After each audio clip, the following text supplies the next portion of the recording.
Les dirigeants du monde entier qui se mobilisent pour la planète, le sommet Action Climat s'est ouvert hier à New York autour de la question de la lutte contre le changement climatique. Pour en parler, Clémence Dubois, responsable France de l'ONG 350.org, nous a rejoint sur ce plateau.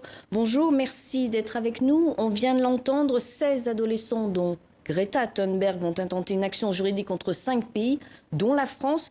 Qu'en pensez-vous? C'est la seule manière de se faire entendre?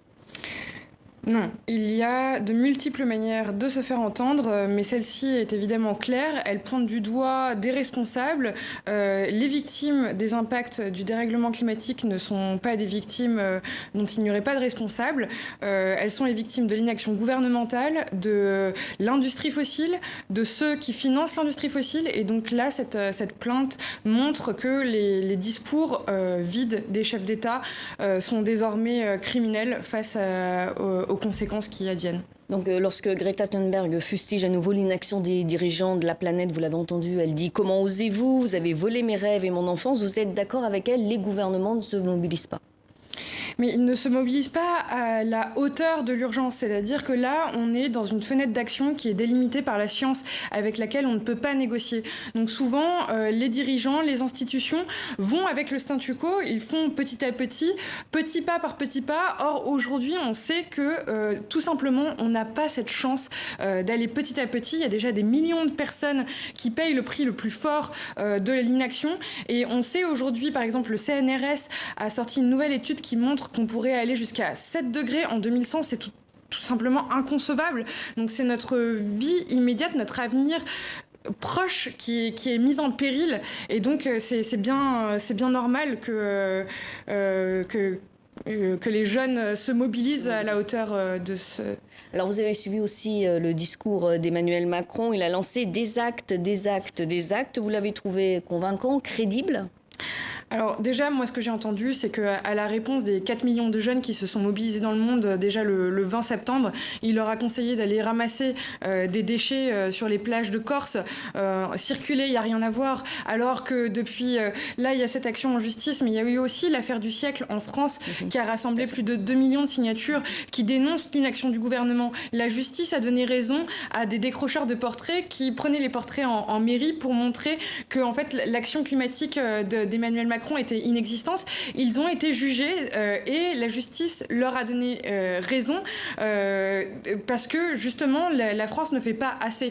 Donc finalement Emmanuel Macron, qui a déjà reçu le trophée de champion de la Terre, qui se présente comme un leader, on sait aujourd'hui que ça ne reste que de la communication et il y a des opportunités concrètes.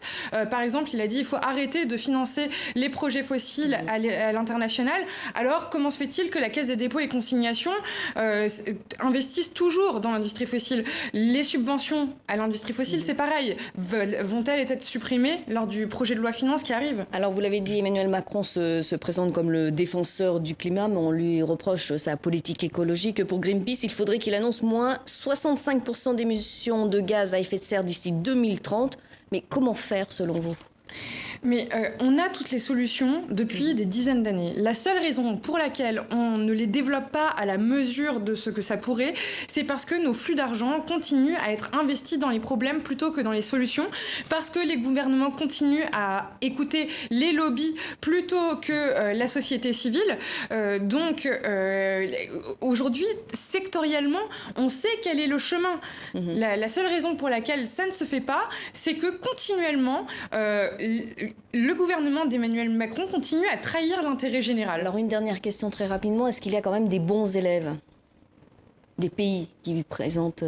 Oui, il y a déjà par exemple les îles du Pacifique qui demandent depuis des années à ce que...